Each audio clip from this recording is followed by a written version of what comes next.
Vaksinlərlə bağlı belə bir fikir var ki, vaksinlər öz uğurlarının qurbanıdır. Yəni vaksinlər sayəsində xəstəliklər azalır və insanlar yavaş-yavaş o xəstəlikləri unutmağa başlayırlar.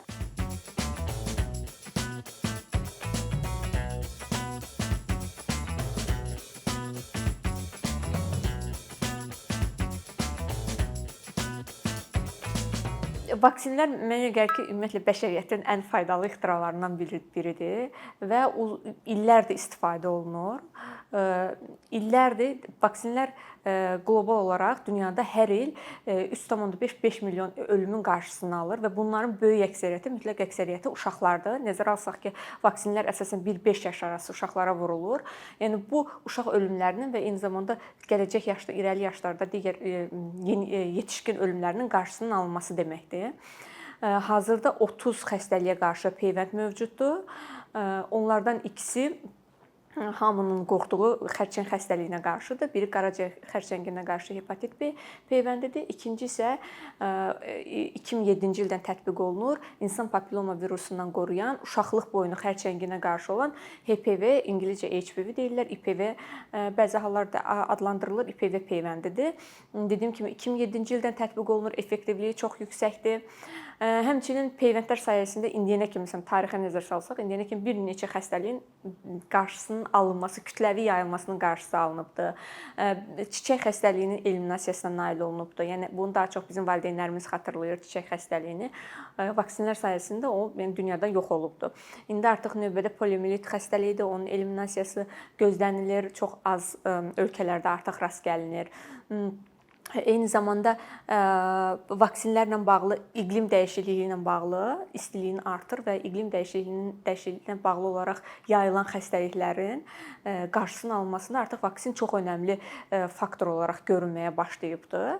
Ona görə ki, məsələn bu malyariya misal üçün iqlim dəyişikliyi ilə, istiləşmə ilə bağlı olaraq yayılması daha geniş vüsət alır. Peyvənd bunun qarşısını alır. Yəni peyvənd həm iqlim dəyişikliyində çox vacibdir, həm də ümumən insanların ölümlərin qarşısının alınmasında vacibdir.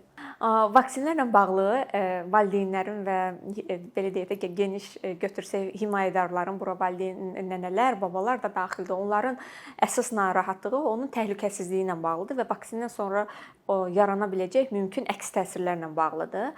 Vaksinlərin hazırlanma prosesi uzun və ciddi nəzarət olunan prosesdir. Ona görə vaksinlər demək olar ki, tamamilə təhlükəsizdir və effektiv vaksinlərdir istifadə olunan vaksinlər. Vaksinlərin dediyim kimi hazırlanması əsasən 3 hissədən ibarətdir. Birincisi preklinik mərhələdir. Burada laboratoriyada araşdırmalar aparılır, potensial vaksinlər hazırlanır, heyvanlar üzərində test olunur. Bu preklinik mərhələdir. İkinci mərhələ klinik mərhələdir və klinik mərhələ özlüyündə 3 hissədən ibarətdir. Birinci mərhələdə bu könüllülük əsasında əsasən 20-50 insan üzərinə tətbiq olunur və nəticəsi hesablanır, dəyərləndirilir. İkinci mərhələdə bu yüzlərlə insan üzərində tətbiq olunur. Üçüncü mərhələdə isə artıq minlərlə insan üzərində tətbiq olunaraq vaksinin təhlükəsizliyinə və effektivliyinə tam əmin olunduqdan sonra bu istifadəyə verilir. Eyni zamanda vaksinasiya ilə bağlı üçüncü mərhələdə bunun monitorinqidir. Yəni vaksin istifadəyə verilir, tətbiq olunandan sonra da bu mütəmadi monitorinqi aparılır, ciddi nəzarət olunan prosesdir. Vaksinlərlə bağlı dezinformasiyalar çoxdur. Əsas dezinformasiya onun təhlükəsizliyi ilə bağlıdır. Dediyim kimi Ümumdünya Səhiyyə Təşkilatı, yəni dünyada UNICEF, Ümumdünya Səhiyyə Təşkilatı vaksinasiya ilə bağlı ciddi onların ekspert qrupları var. Bu vaksinlər bu ekspert qruplarının dəyərləndirilməsindən keçdikdən sonra ölkələrə tövsiyə olunur və ölkələrin eyni zamanda regulyator qurumları olur ki, onlar qərar verir vaksindən alınmasına. Eyni zamanda Ümumdünya Səhiyyə Təşkilatının prekvalifikasiya prosesi var. Yəni prekvalifikasiyadan keçən vaksinlər ölkənin regulyator qurumlarına tövsiyə olunur və onlar bu vaksinlərdən alınır. Azərbaycanda da tətbiq olunan vaksinlər Ümumdünya Səhiyyə Təşkilatının prekvalifikasiyasından keçmiş vaksinlərdir və tamamilə təhlükəsiz və effektiv vaksinlərdir. İkinci geniş yayılan dezinformasiya bəzən valideynlər təbii immunitetə daha çox güvənirlər. Fikirləşirlər ki, xəstəliyin keçirtmək daha yaxşıdır. Ona görə ki, uşaqda təbii immunitet yaranır. Nəinki vaksinlə qarşısını almaq. Ancaq peyvəndin qarşısını aldığı xəstəliklər çox təhlükəli xəstəliklərdir və ağır nəticələr verə bilər. Məsəl üçün qızılcanı götürək. Karlıqla, korluqla fiziki məhdudiyyətlərlə və hətta ölümlə nəticələnə bilər. Yəni əgər valideyn etibar eləyirsə ki, immuniteti təbii qızılcanı keçirsin və təbii immuniteti yaransın, bu uşağını bir riskə atmış olur. Çünki təbii immunitet yarana da bilər və eyni zamanda bu ağırlaşmaları da uşaq keçirdə bilər. Eyni zamanda bir çox vaksinlər çoxvalentli olur. Yəni bir iynədə bir neçə vaksin olur. Məsəl üçün qızılcaya qarşı tətbiq olunan MMR, Azərbaycan dilində GPM gedir.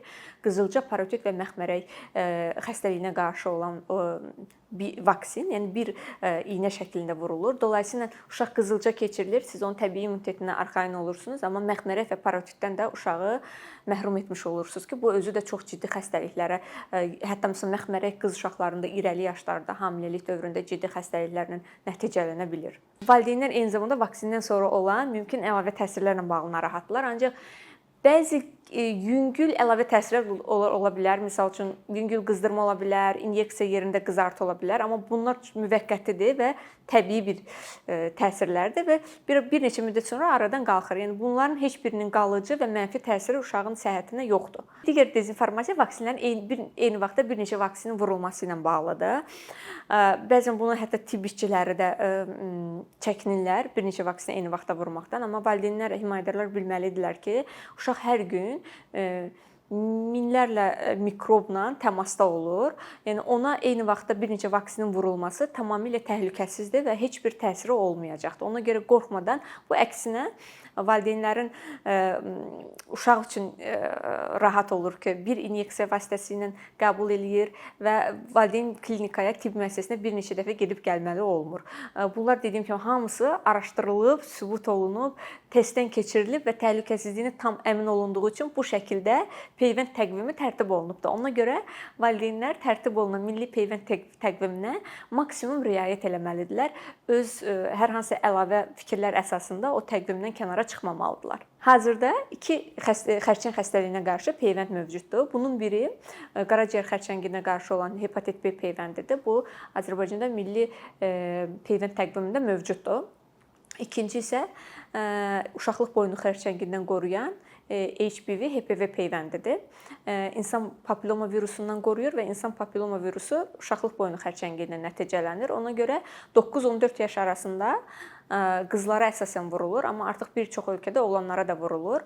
Vurulan bu peyvənd uşaqları gələcəkdə uşaqlıq boynu xərçəngindən qoruyur. Bu peyvənd 2007-ci ildən artıq istifadə olunur. Bir çox ölkələrdə, Avropada, Amerikada, Avstraliyada, bir çox ölkələrdə bu artıq tətbiq olunur və çox yaxşı nəticələri əldə olunubdur. Məsəl üçün 2007-ci ildə Şotlandiyadan tətbiq olunur, 95-ci ildən sonra doğulan uşaqlara vurulub və o qızlar arasında demək olar ki, uşaqlıq boynu xərçənginə hələ rast gəlinməyibdir. Vaksinin əhəmiyyətini, vacibliyini, ona görə bu dezinformasiyalarla mübarizə aparmaq və vaksinin əhəmiyyətini valideynlərə, himayədarlara izah etmək yükü yenə də tibb işçilərinin çiyinlərinə düşür. Yəni tibb işçiləri burada çox vacib, əhəmiyyətli rol oynayırlar. Onlar həm burada əsas məsələ odur ki, tibb işçisi valideynin, himayədarın əsas narahatlığını dinləməlidir. Yəni burada açıq suallar verməlidir, onun narahatlığını müəyyən etməlidir. Çünki bəzən valideynlər onları narahat edən məsələləri açıq dilə gətirməkdən çəkinirlər. Ona görə tibb işçisi açıq suallar verərək onun narahatlığına dəqiq əmin olmalıdır və onun narahatlığını onun başa düşəcəyi şəkildə və mütləq elmi sübutlara əsaslanan məlumatlarla ona izah etməlidir. Bunun üçün tibb işçisi özü də peyvəndlərlə bağlı son elmi araşdırmalardan məlumatlı olmalıdır. Yəni tibb işçisi özü inanmalıdır ki, o valideynə də arxayın şəkildə əminliklə tövsiyə edə bilsin. O halda valideynin narahatlığı aradan qalxmış ola bilər və eyni zamanda tibb işçisi də öz məqsədinə nail olmuş ola bilər ki, xəstəni vacib bir tibbi qoruma ilə təmin eləyir. Eyni zamanda tibb işçiləri valideynlərə risk faydanı da izah etməlidirlər. Məsəl üçün uşaq gəlir, yüngül xəstəliyi var. Misal üçün çox yüngül. Valideyn istəyir ki, onu biraz saxlasın, daha sonra vaksin vurdursun. Amma nəzərə alsaq, misal üçün əgər o uşağın yaşadığı icmada qızılca geniş yayılıbdırsa, bu uşağı faktiki riskə atmaq deməkdir. Yəni həkimlər vaksinlərlə bağlı riskləri və faydanı izah eləsələr, bu valideynə qərar vermək daha asan olacaqdır. Ona görə vaksinin riskləri daha çoxdur, faydaları isə ondan da daha çoxdur. Yəni vaksinlərlə bağlı belə bir inanc, belə bir fikir var ki, vaksinlər öz uğurlarının qurbanıdır. Yəni vaksinlər sayəsində xəstəliklər azalır və insanlar yavaş-yavaş o xəstəlikləri unutmağa başlayırlar və vaksinin əhəmiyyətini hiss etmirlər, daha vaksinə soyuq yanaşırlar. Daha necə deyirlər, məsuliyyətsiz yanaşırlar, uşaqları vaksinlərdən yayındırırlar, gecikdirirlər. Bu isə əksinə o xəstəliyin yenidən alovlanması ilə nəticələnir. Vaksinasiyanın effektivliyini və təhlükəsizliyini yoxlamaq, yəni bu dediyim kimi çox ciddi bir nəzarət olunan prosesdir. Vaksinin hazırlanmasından, onun tətbiq olunmasına qədər və eyni zamanda onun monitorinqdə daxil olmaqla çox ciddi nəzarət olunan bir prosesdir. Bu ilə bağlı Ümumdünya Səhiyyə Təşkilatının qeyd etdiyim kimi bir prekvalifikasiya metodu var.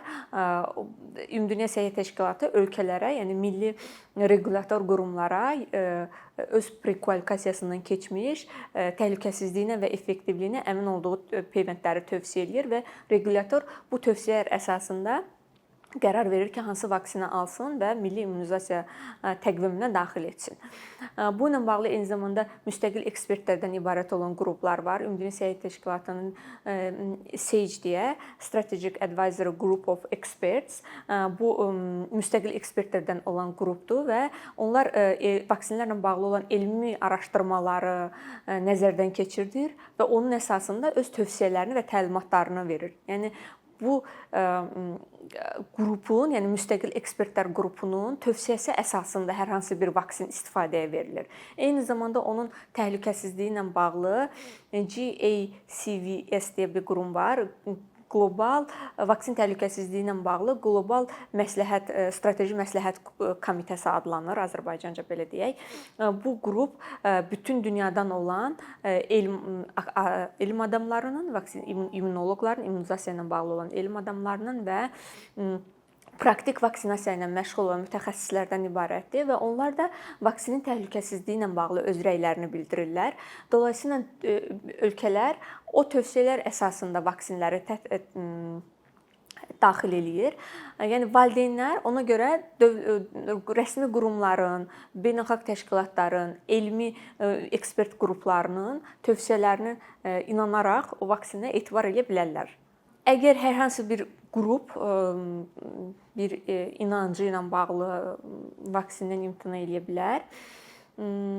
Bu halda əgər bu dini qruplardırsa, dini qurumlarla məşğul olan idarələrin və şəxslər vasitəsilə onlarla ünsiyyət qurula bilər. Və burada yenə deyirəm, əsasən yük tibbiçilərin üzərinə düşür. Mümkün qədər onlara dinləyərək, aktiv dinləməklə və empati quraraq, onların inanclarına hörmət eləyərək elmi sübutları onlara çatdırmalıdırlar ki, onlar düzgün qərar verə bilsinlər. Yəni belə bir qruplar ola bilər, onlar dediyim kimi dini inanclarına görə vaksindən imtina eləsinlər. Amma onlar da əminəm ki, aydın şəkildə elmi sübutlar çatdırılsa, eyni zamanda risk fayda onlara izah olunsa, onlar da vaksinə müsbət yanaşa bilərlər.